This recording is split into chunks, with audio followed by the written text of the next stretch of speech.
Partnerem kanału jest Chroneo.pl, miejsce, gdzie kupisz od ręki nowe i używane zegarki Rolex, Omega, Cartier z gwarancją autentyczności. Cześć, zapraszam Was dzisiaj do recenzji zegarka EcoNutra Rivanera. Modelu, o którego recenzję pytacie mnie najczęściej. Z tych wszystkich zegarków, które pokazuję Wam w social mediach, najczęściej pytacie o tego dziwoląga od jeszcze dziwniejszego brandu, który nosi ultra dziwną nazwę EcoNutra. Co samo w sobie jest zaskakujące. I w sumie nie wiem, czy interesuje Was ten zegarek aż tak, czy po prostu chcecie poznać powody, dla których sięgnąłem po tego kwadraciaka. Rivanera pojawiła się w zeszłym roku i początkowo przeleciała totalnie poza zasięgiem mojego radaru. Nie zauważyłem tej premiery. Być może właśnie dlatego, że pochodzi od brandu EcoNutra.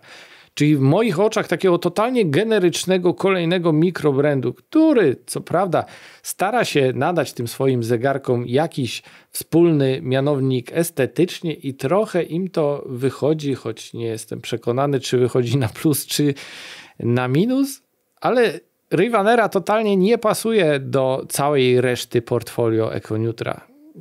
I być może to jest jej największy plus. A minus?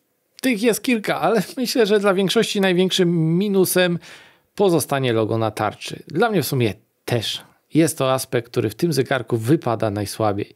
Już mi nie chodzi o samą markę, o jej brak historii, dziedzictwa i tak dalej. Po prostu nazwa EcoNutra za cholerę nie pasuje mi do zegarków. Niemniej patrząc na ten zegarek, można by zaryzykować teorię, że jego projektant również nie za bardzo wiedział, jak to upchnąć, bo rozmiar tego logo jest na tyle mały, że odczytanie go jest ultra trudne, zwłaszcza dla ludzi takich jak ja, już nieco nadgryzionych zębem czasu, których wzroku już sokolim nazwać nie można. Więc ja na co dzień po prostu widzę wyłącznie ładnie skomponowaną tarczę z delikatnym logo, którego nie umiem odczytać, więc wszystko gra. Rivanera jest w mojej opinii wybitnie dobrym projektem, będącym interpretacją klasycznej formuły tanka, ale nadając mu takiego surowego, wręcz brutalistycznego twistu. Myślę też, tutaj ostrzegam, będzie hot take, że mógłby być to projekt, jakiego Cartier szukał na początku XXI wieku, gdy próbował uwspółcześnić i usportowić swoje portfolio. Żaden z tamtych eksperymentów nie wytrzymał próby czasu i Cartier wrócił do klasyki. Uważam jednak, że gdyby tak wyglądał projekt, powiedzmy Tanka 2, to miałby ogromny potencjał na stałe zapisać się w historii. I z tej perspektywy trochę szkoda, że Rivanera została wypuszczona jako zegarek od takiego mikrobrandu, bo jedyny scenariusz, w którym ten design na stałe wpisuje się do historii, to taki, w którym EcoNutra przemienia się w topowy brand zegarkowy. A patrząc na to, co robi do tej pory, to jakoś trudno mi w to uwierzyć. I być może zabrzmi to okrutnie, ale ja jestem bliżej takiego założenia, że EcoNutra nie jest owocem pracy wybitnych projektantów, a bardziej wypadkiem przy pracy marki EcoNutra, który po prostu im jakimś przypadkiem wyszedł aż tak dobry. Obym się mylił, chętnie to odszczekam, ale póki co tak mi wygląda. To jednak nie zmienia niczego w odbiorze samego zegarka. I ja nie mogę się nachwalić tego projektu i za każdym razem, gdy go zakładam na nadgarstek, a zakładam często, zachwycam się wszystkim, co tutaj zostało zrobione dobrze, czyli właściwie całością zegarka. Uważam, że jest to projekt niemalże perfekcyjny, że nie ma żadnego elementu, który można by poprawić. Oczywiście nie oznacza to, że jest to zegarek doskonały, który każdemu się spodoba, nic podobnego. Można nawet powiedzieć, że jest to projekt niszowy, adresowany do wąskiego grona, ale w tej swojej niszy tanków 2.0 jest to dzieło skończone, w którym każdy element jest na swoim miejscu i zdaje się być najlepszym wyborem, jaki można było podjąć. Może poza jednym malutkim detalem, którym nie jest mechanizm. W całej tej układance pod tytułem Rivanera mechanizm zdaje się być najmniej pasującym elementem, ale gdy weźmiemy pod uwagę wybór, przed jakim stali twórcy, by zapewnić temu zegarkowi odpowiednie wymiary i cenę, to alternatywą mogłyby być wyłącznie mechanizmy kwarcowe. Zastosowana tutaj ETA 7001 to znany i sprawdzony mechanizm, który umożliwia uzyskanie ultra cienkiego profilu zegarka, a na dodatek dostarcza rewelacyjne odczucia z nakręcania, co w zegarku manualnym ma niebagatelne znaczenie. Mechanizm został też przygotowany w miłym dla oka standardzie, zupełnie adekwatnym do przedziału cenowego. I oczywiście nadal jest to mały, okrągły mechanizm wypełniający prostokątną kopertę i tutaj wizualnie nie pasuje, ale dobrze wiemy, że zrobienie dopasowanego kształtem mechanizmu w tym wypadku byłoby totalnie nierealne i takich rzeczy nie oczekujemy nawet od marek typu Patek Philippe, a przynajmniej właściciel marki stara się, byśmy nie oczekiwali, więc tym bardziej nie powinniśmy oczekiwać od małego mikrobrandu. I podsumowując segment mechanizmu, w tej cenie nie dało się znaleźć nic lepszego. Tak samo w kwestii zwymiarowania uważam, że nie dało się tego zegarka zwymiarować lepiej. Leży gdzieś pomiędzy największym a średnim tankiem. Pasuje idealnie niemal na każdy nadgarstek. I serio, przymierzało go u mnie dużo osób o obwodach nadgarstka od 12 do 20 cm i każdy zgodnie twierdził, że wygląda u niego super. I taka jest właśnie magia prostokątnych zegarków. One wymykają się standardowemu wymiarowaniu.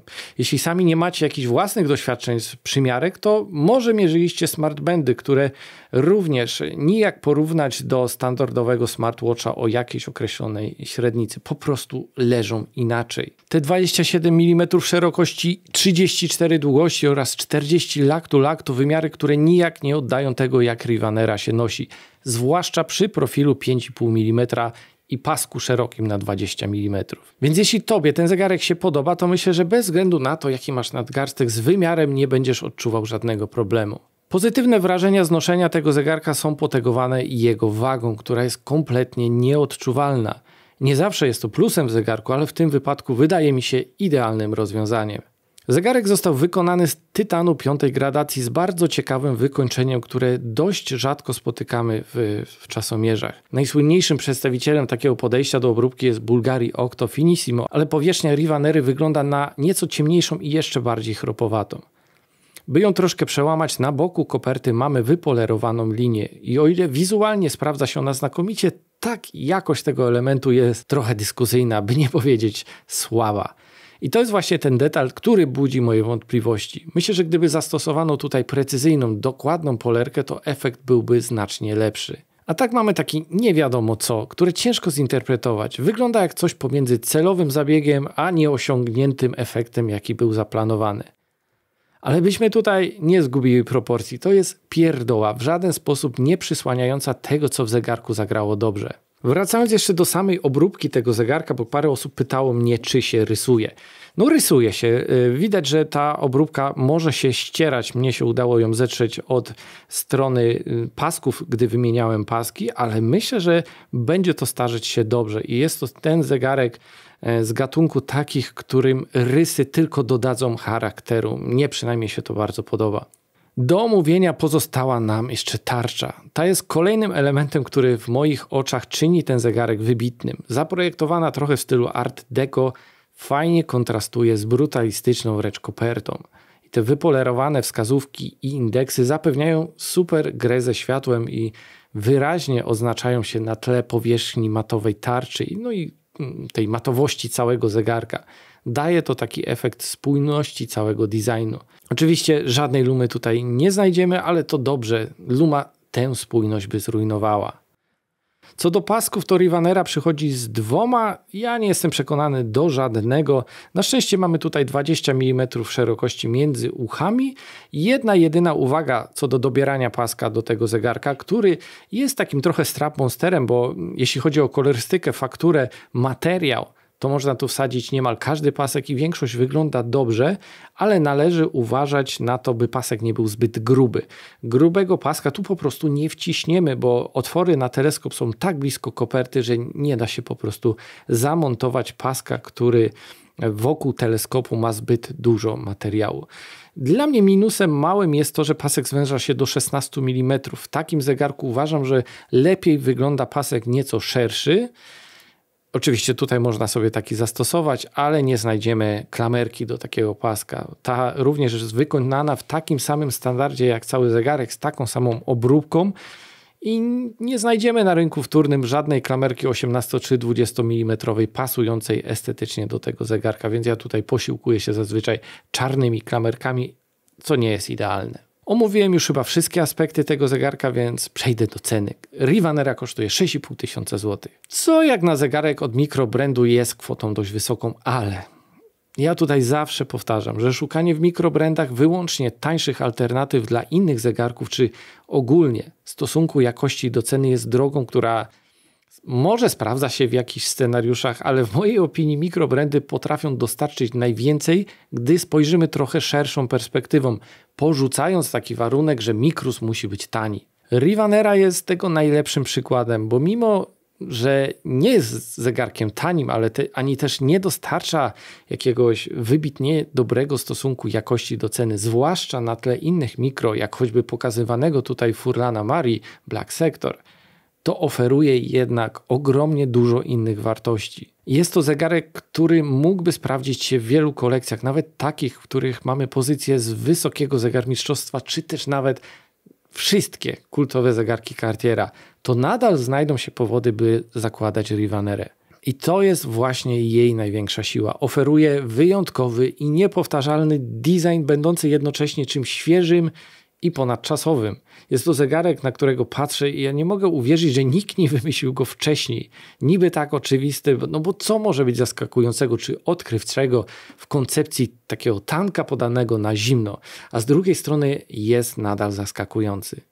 Dla mnie Rivanera jest fantastycznym zegarkiem pod każdym względem i chyba najlepszym value for money, jaki kiedykolwiek miałem, bo jest w rotacji z zegarkami wielokrotnie droższymi i zakładając ją, ja w ogóle nie mam poczucia chodzenia na jakieś kompromisy.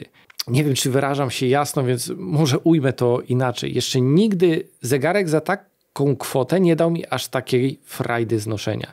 Więc jeśli dałoby się przeliczyć ten fan płynący z posiadania znoszenia zegarka na złotówkę, to za każdą jedną złotówkę Rivanera dostarcza go znacznie więcej niż cokolwiek innego, co kiedykolwiek się u mnie przewinęło. A analizując sytuację rynkową, należy zauważyć, że Rivanera nie ma konkurencji. Owszem, są różne zegarki w prostokątnej kopercie oparte o koncepcję tanka, są droższe, tańsze, ale żaden nie daje nawet zbliżonych odczuć na nadgarstku. Jest to projekt wymykający się wszelkiemu szufladkowaniu. Jest jednocześnie sportowy i elegancki, klasyczny i nowoczesny, oryginalny i w pewien sposób przełomowy. Myślę, że jedyny w swoim rodzaju. Samo to czyni go w moich oczach propozycją doskonałą dla każdego szukającego takich właśnie wrażeń z noszenia. Dobra, mogę zakończyć już chyba tę hura optymistyczną recenzję, bo taka właśnie wyszła. Ale chciałbym się przyznać, czemu to tyle trwało. Ten zegarek jest u mnie już pół roku i mogłem tę recenzję zrobić po pierwszym tygodniu noszenia. Ale moje odczucia były zbyt pozytywne. Ja sam czekałem na pęknięcie takiej banieczki. Czekałem, aż ten miesiąc miodowy mi minie i zacznę dostrzegać w tym zegarku coś innego. Ale to nie nastąpiło. Im dłużej u mnie jest, im częściej go zakładam, tym bardziej utwierdzam się w przekonaniu, że to nie był taki pierwszy entuzjazm, że to nie było takie chwilowe zauroczenie, że to jest właśnie moje zdanie na temat tego zegarka. Podkreślę tylko raz jeszcze, bo już widzę oczyma wyobraźni te komentarze, że chwalę ten zegarek, jakby to był jakiś ideał, a komuś się w ogóle nie podoba. No okej, ma prawo się nie podobać.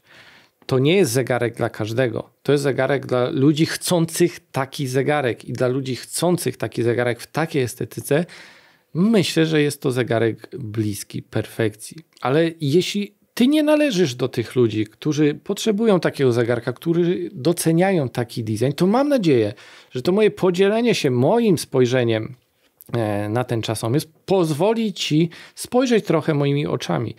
Niekoniecznie chcę cię przekonać do tego, byś uważał tak samo, ale chcę, byś zrozumiał moją perspektywę, bo nie trzeba podzielać czyjegoś zdania, by je rozumieć. I trochę mi brakuje w naszych dyskusjach takiego patrzenia.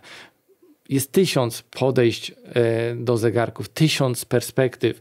Jednym ludziom podoba się coś, co dla innych będzie rzeczą zupełnie nieatrakcyjną i to jest normalne. Ale dopiero dyskutując o tym, dlaczego nam się podoba lub nie podoba, argumentując to nasze zdanie, możemy sobie wzajemnie trochę poszerzać horyzonty. A te się poszerzają wyłącznie w momencie, w którym jesteśmy w stanie zrozumieć spojrzenie drugiej strony. I taka dyskusja wyjaśniająca czy pokazująca spojrzenie kogoś o zdaniu odmiennym nie musi nosić znamion takiego przeciągania liny czy przekonywania kogoś do zmiany zdania własnego. Może być po prostu wyłącznie uchylaniem takiego rąbka tajemnicy czy pokazywaniem tematu przez pryzmat trochę innej optyki, innego spojrzenia.